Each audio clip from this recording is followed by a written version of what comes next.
I've only had my backhoe for a short period of time, but it's time to take it off.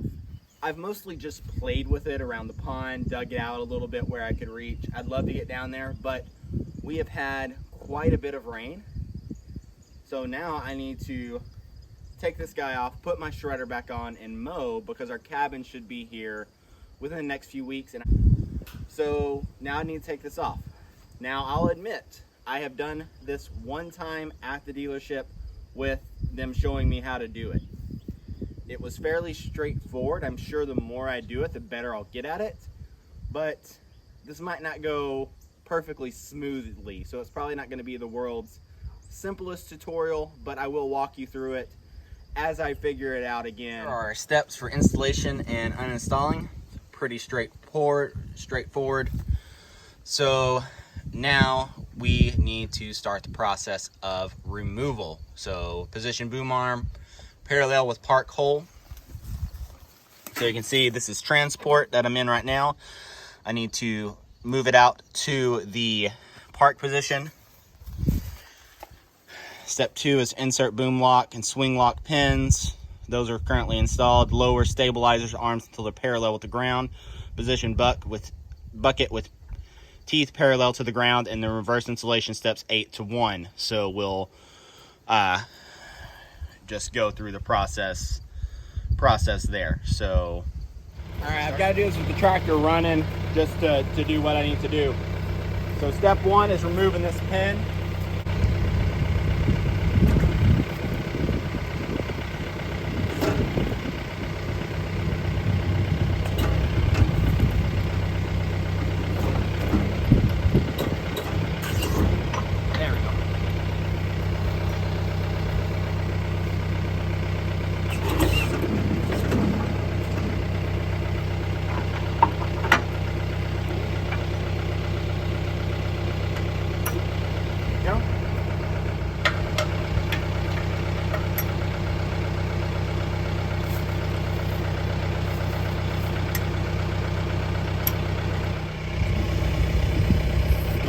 Teeth parallel to the ground, and these are supposed to be parallel.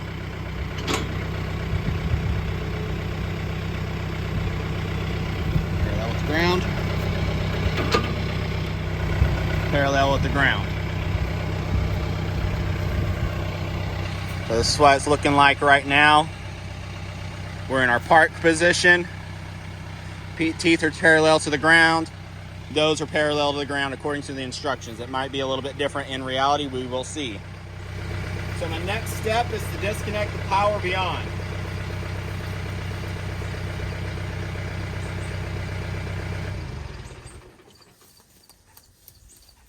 So we've got the power off right there. And now I just need to kind of relieve tension.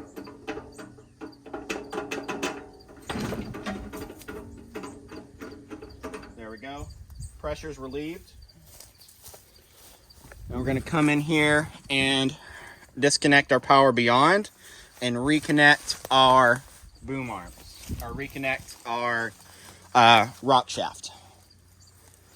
So this seat comes up. You can see our hoses here. There's a male and female. That makes it pretty easy to not mess this up. So now I got to get in here and do this while you can see it. So I'm going to get my gloves on and then switch these hoses back to how they're supposed to be. All right, so first we're going to remove this one. That comes out. This is the power beyond, so they are labeled P right there. And then when they installed it, they did the male and female ends differently, so you can't get it confused, which I appreciate the forethought on that. So that's got to go here. This one's also got to come off right there, so that's good. And then now this hose right here is what reconnects the rock shaft. So I'm going to make sure my feet and everything are clear just in case it moves when I plug it in. All right. We've got that plugged in good. So now the backhoe itself is ready to disconnect from the frame. I've got some pins here that will need to come out.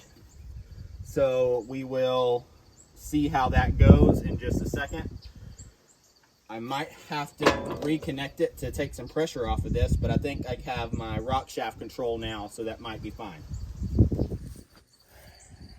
All right, so now I'm going to rock shaft position. So now I've got to start the tractor back up and install lock and retainer pins. These are right here. I'll show you up close in just a second. Let me get the tractor started up and then I'll show you those.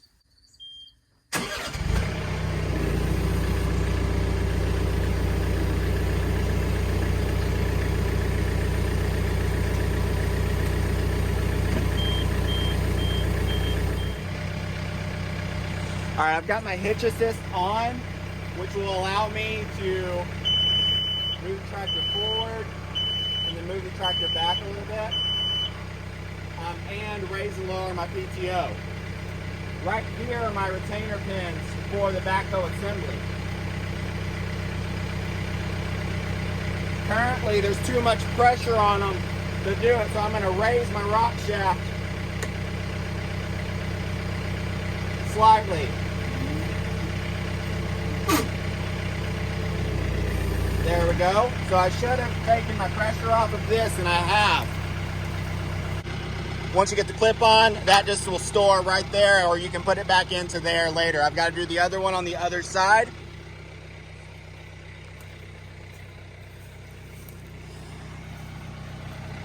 So as you can see on this side, it's the same thing.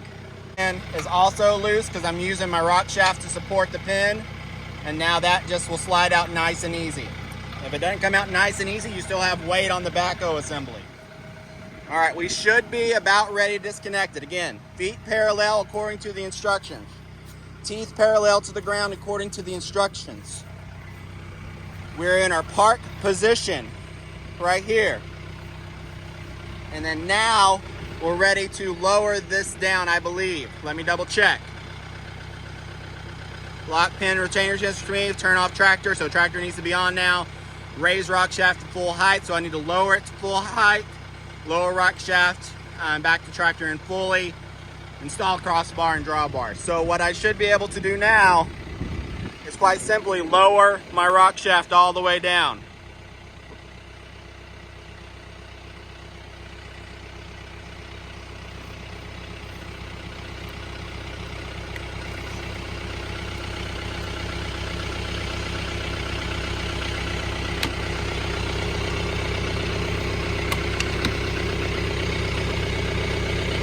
All right, my rock shaft is all the way down. You can see I'm disconnected from the tractor. So I should just be able to move my tractor forward now and roll out from the backhoe attachment. See, I'm slowly working my tractor forward. This is a great feature on the 4044R. I'm gonna move it forward a little bit more.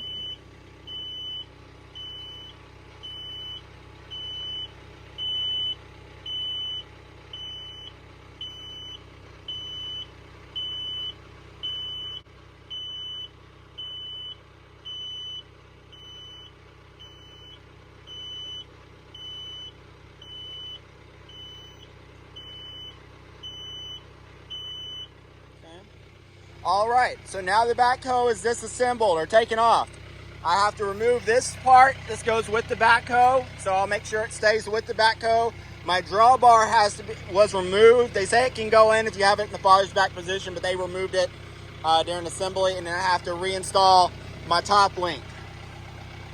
Overall, very simple process. Now that I have this down, I'm sure I can probably connect and reconnect this thing in about 5 minutes, which is probably, other than the front end attachments, one of the easiest attachments to attach to the tractor. Very simple, well engineered. This thing's got plenty of power for what I need for it, but that is the removal process for the backhoe. This will either be edited down into a short or a shorter video that's just the instructions.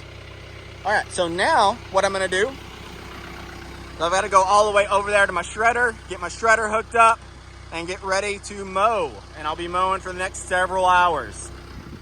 And this is the John Deere 485A backhoe attachment, fully removed. Very simple, very clean. You can see where it connects with the underbody frame right there, and then you can see where they bolted the frame on here. So I'm not sure how much just the frame adds in weight to the tractor, but pretty much on a tractor, all weight is good weight. But now we are ready to uninstall this. This goes with the backhoe attachment. And then I'll reinstall my top link and put the drawbar back in. I don't know where I don't really need the drawbar in, but I'm gonna go ahead and put it in.